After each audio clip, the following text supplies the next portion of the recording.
Hi YouTube, this is Sarah. I'm going to demonstrate how to make your own yogurt at home. It's a pretty cost-effective way, especially if you like Greek yogurt or something like that. Instead of paying $1.20 for a little 5-ounce container, you can pay about $2.50 for a gallon of milk and make enough servings to last you for 2 weeks. So here we go. First, I am going to take just a standard, this is like a casserole dish, 2.5 quarts. And I usually, when I make a batch, I'll make about half a gallon of milk at a time. So I'm just going to take your milk. You can use fat-free 1%. I'm a dietitian, so I like to keep it on the lower fat side. But whole milk does make a better tasting yogurt. This is 2%. I usually do 2% or 1% milk. So we're just going to pour it in here. And enough, probably up to like the lip part of the casserole dish, just so it doesn't boil over when it's in the microwave. And then you just put your top on. And I'm going to put this in the microwave at 70% power for 10 minutes, and that's going to raise the temperature up to at least 180 degrees in that, so it kills all the bad bacteria that's lurking around. So we don't want to culture the bad bacteria. We want to add good bacteria to it, which is going to make the yogurt, start the fermentation process, but first we have to heat it up. I'm about to remove my hot dish of boiling milk from the microwave, so you want to use some mitts. It'll be really hot. The reason I use the microwave as opposed to the stove is because you can use the stove, but it tends to scald the milk, and you get these little like strings of coagulated protein in your yogurt, which are edible, but it just doesn't make a very good texture, and it makes a huge mess on your stove. So actually my boss's boss taught me this method. This is what he does at home to make his yogurt, and it works out really well. So I've been doing this, and it works the best by far. So okay, take the milk out. And the next thing we're going to do is just check the temperature of the milk. We want it to be 180 degrees to make sure all the bad bacteria has been killed. So you can use an instant read thermometer like this one. And I kind of swished around a little bit just to make sure I'm getting an even reading.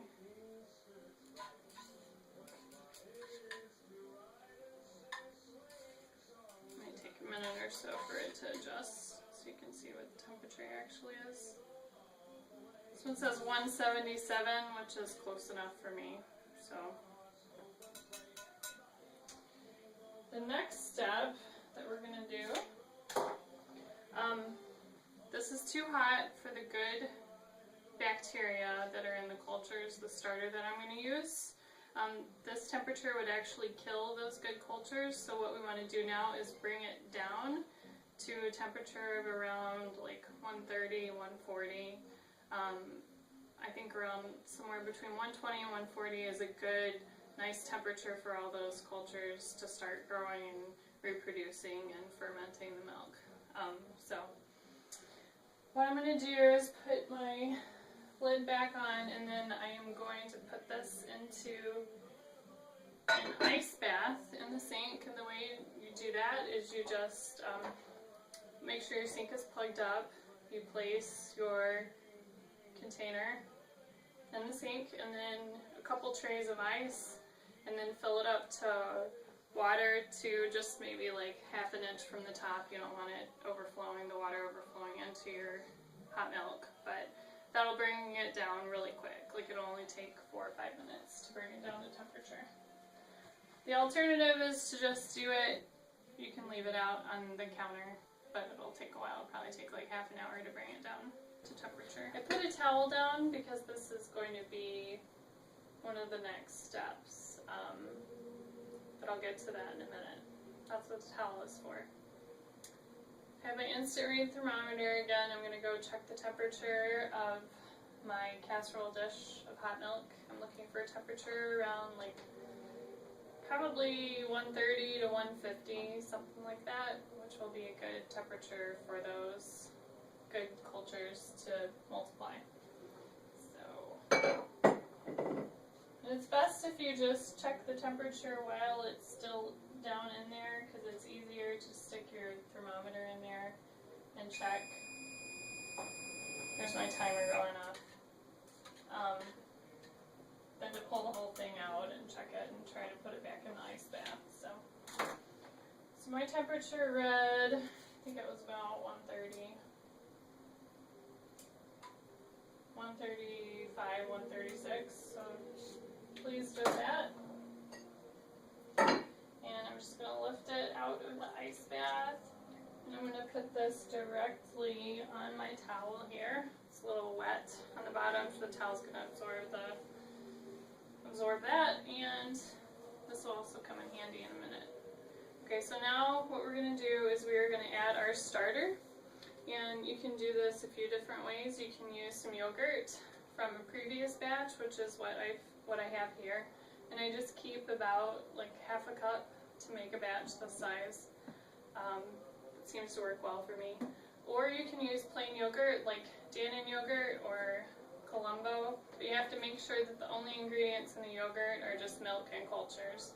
If it has food starch or sweetener or something added to it, it's going to culture something really funky into your yogurt. So make sure if you're going to use a starter that way that it just cultures the milk. And then also I have, this is what I use every like 5 or 6 batches. I'll start over and I'll just use the actual freeze-dried culture. And this one I ordered online from a place called Dairy Connection, and they just ship it to your house. And they have a bunch of different cultures. They have like different flavors. It's kind of like wine. Like some are full-bodied and some are lighter flavor. So, and you just use a tiny bit of it, like less than 1/8 of a teaspoon for a batch like this, and it lasts you a long time. So today I'm going to use my starter that I saved from my last batch. So, what I will do is I'm just going to pour my starter into a little measuring cup like this. And so that's just plain yogurt going in my measuring cup. And then I'm going to take the ladle and I'm going to ladle about, I don't know, what is that, a cup? Half a cup of yogurt, or half a cup of hot milk into the culture. And what we're doing is we're bringing the cultures and the yogurt up to temperature and kind of incorporating it before it goes swimming in the big batch of milk. So all the good bacteria that are in the yogurt from the last batch are going to start multiplying in this nice warm environment. That's where they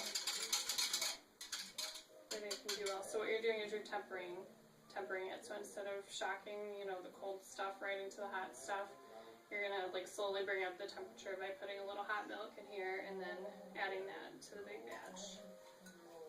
So you just add the whole thing to the batch like such.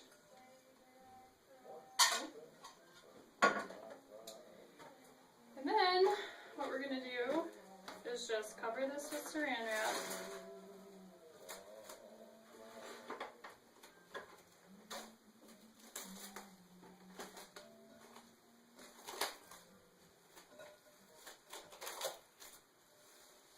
Make sure it's kind of nice and sealed on the top there.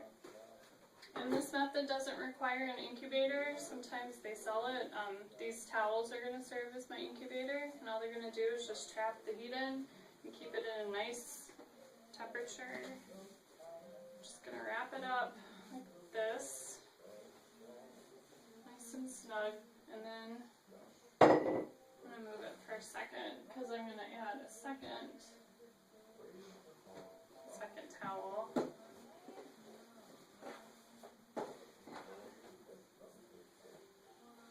And this is just going to keep all the heat in. And instead of, there's a bunch of different ways that you can do it. Some people will put their dish in the oven at a low temperature and kind of keep turning it off and on. This is kind of a no hassle method. You just know that it's keeping it at a good temperature and you don't have to keep checking on it and checking to see if the temperature is getting too high. The incubators work okay, but they can kind of make a mess, the one that I had before, and it doesn't make a big batch like this either. It just makes little small cups. So this works well, and we're just going to leave this on the counter for about, I would say at the very least 4 hours. I like to leave mine in there for 6 hours. The longer you let it sit, I found the tangier it gets.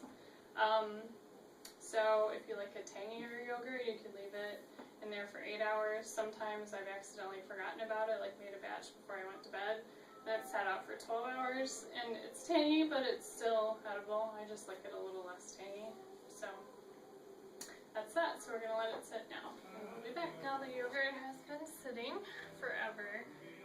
It's been like a little over 6 hours, probably more like 7 hours. So I'm going to unwrap it and see if it turned into yogurt, which it did. I'll show you kind of close up. You can kind of see the whey separating here. It's still covered in saran wrap. So that means this is more the solid part would be the curd part of the yogurt. So at this point, you could, it's still slightly warm, you could just mix it. Depends what kind of texture you like for your yogurt. Some people like it thinner, and at this point it's almost like drinkable type. It's still semi-solid. You could just kind of whisk it up, and all of the liquid would kind of combine into it, make it a little thinner. And then you can add flavorings. You can do something simple like sugar and vanilla is pretty standard. I like to put almond flavoring in there too. I think it gives it a nice dimension. You can just put fresh fruit. Sometimes I'll grate a little lemon zest in there and put some sugar, and that tastes really good. Or you can do some kind of fruit preserves to mix in with it, or you can just eat it plain. Some people like to eat it plain. And if you do like something a little bit thicker, like I prefer, you can strain your yogurt, and this is kind of what you would, kind of same effect you would get if you bought Greek yogurt at the store. So this is cheesecloth, and it comes in a package. You can buy it at the fabric store. Some specialty food stores will sell it too. And I just try to get like unravel it, and then try to get like a double thickness of it going. And then you need a pitcher like this. Basically what you're just trying to do is suspend it so it can soak through, so the curd will be caught up here and then the whey can just soak through the bottom. And ideally I found this works best if you've refrigerated your yogurt that you've made for a while, at least a couple hours. It just seems to separate better. And then the way to kind of secure this is you just put a rubber band around the top of it. This can be a little tricky.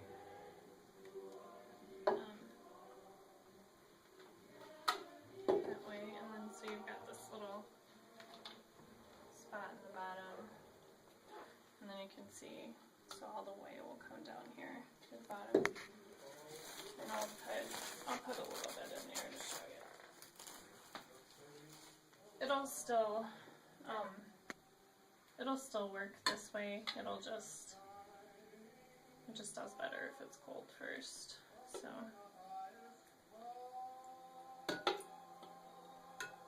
and it looks chunky right now, but once you whisk it up a little bit. That takes care of all of it. You can see the whey is dripping through. I'm sure somebody's grossed out by this, but this is how they make yogurt. So it's just, this is what real yogurt looks like most of the time. At the grocery store, what you get is stuff that's been processed and processed and processed. It's another benefit to making your own yogurt at home, as you know that it's only milk and cultures and nothing artificial. And by the time this strains out and you whisk it up, you really can't tell the difference between this and like a Dannon yogurt. It's very smooth and creamy and tastes really good, and you can make it any flavor that you want. So that is how to make your own yogurt at home. And I hope this was helpful. See you next time.